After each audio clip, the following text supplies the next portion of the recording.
Sudden గా camp నుంచి బయటికి తీసుకెళ్తారంటే చాలా ఎక్సైట్ ఫీల్ అయ్యాము. ఏదో పెద్ద బిగ్ బాస్ హౌస్ నుంచి బయటకు వస్తున్నట్టు ఫీలింగ్ వచ్చింది అసలు.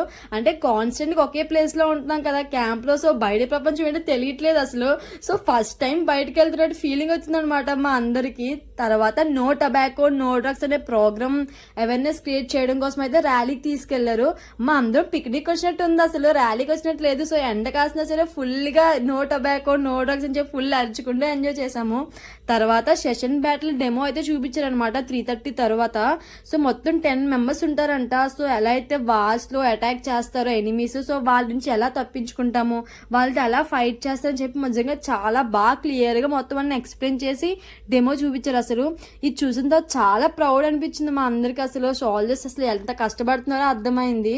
సో డే 6 లో అయితే చాలా నేర్చుకున్నాం దీనివల్ల. సో మళ్ళీ డే 7 లో కలుసుకుందాం మరి. సో మళ్ళీ కలుద్దాం, బాయ్.